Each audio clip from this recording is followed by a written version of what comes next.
Now, as this is indeed a classic New Year's celebration, we'll consider what it means to work the magic of LRH Tech across every sector of application. And make no mistake, to a stultified student discovering applied scholastics, a strung-out addict entering Narconon, a failing businessman chancing on a wise consultant, LRH technology seems nothing if not magical. But to miraculously transform a whole planet, you've got to conjure up the full LRH technical legacy, very much including all you just saw enumerated on those screens as highlights of 2006. And while we can't yet do it in the blink of an eye, you'll be amazed how much ground we can take when we do it as a strategically coordinated force. Because with accelerating speed through each passing month of this past year, we really did ignite all engines at the IES anniversary just 2 months ago. To quickly recap, those campaigns were specifically engineered to halt the dwindling spiral, or more technically, to literally audit this planet from 3 feet behind society's head and thereby remove the surface charge before it builds up and blows the whole works.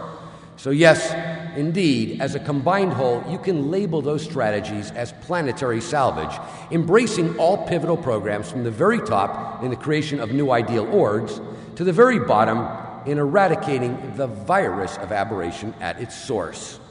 Accordingly, if not poetically, where better to begin a year-end review than with our 2006 campaign to break the dark spell cast across Earth by Psychiatry.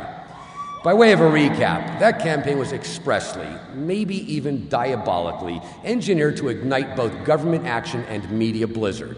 It's also got an internal kicker, our mental health budget adjustment kit, which essentially works like a smart bomb in that it sniffs out psych fuel lines and blows the funding mechanism.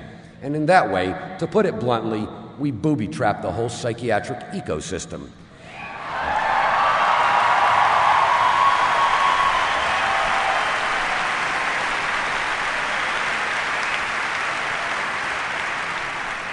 So while only 9 weeks have passed since global activation, here's the preliminary action report. CCHR Central has a tracking board designed to measure collateral damage from our campaign rollout. It monitors both incoming complaints of psych abuse and outgoing psych alerts to state and federal prosecutors. And while it's sometimes tricky to determine just whose bomb hit the ammo dump, this much is blazingly clear. While it takes a psych 8 years to earn his license, we've already yanked 21 in the last 4 weeks.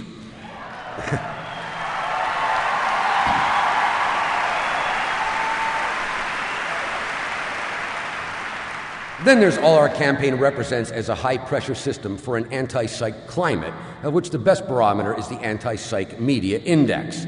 And while CCHR trackers describe the last 4 weeks as highest ever, the psychs themselves have a somewhat more descriptive name for it. Apocalypse Now. And here's the satellite view. The first of 4 plagues to visit psychiatrists in the wake of our campaign was a veritable storm of British press, more than 800 column inches mushrooming up from our launch site in England.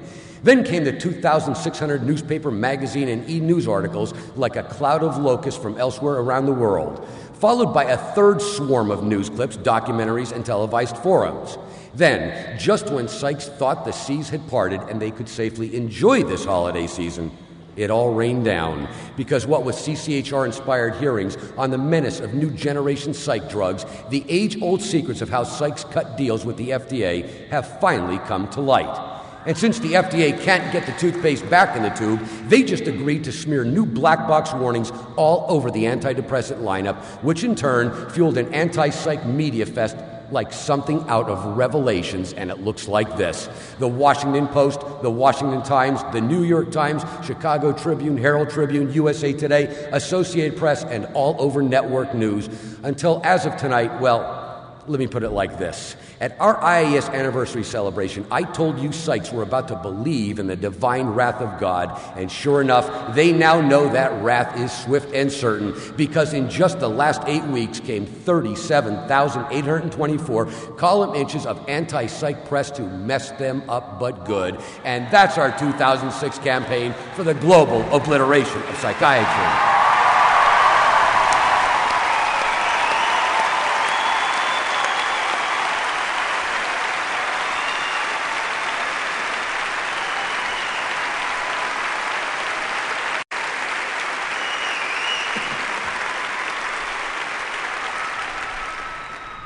While the Way to Happiness numbers were already big as of last year, Operation Planetary Calm is all about global saturation, as in worldwide airplay of 21 public service announcements, each one illustrating a precept from the Way to Happiness. It's also about plugging into what you might call the worldwide social mainframe for high-volume delivery to target populations. By way of example, while you can shotgun booklets across any town USA, you need distribution points like this one to hit mainstream America. It's the Ashland Springs Hotel in Ashland, Oregon. It caters to upscale vacationers, and instead of a Gideon's Bible on the nightstand, it's now the Way to Happiness.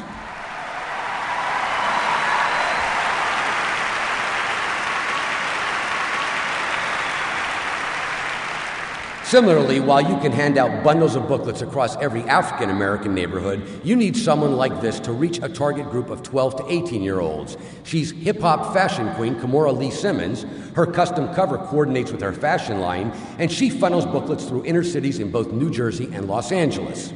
Then there's our corporate tie-ins. The multinationals tend to have third-world image problems, so this is what they're doing about it. Coca-Cola Pakistan with a Braille edition for the blind, nationally televised no less.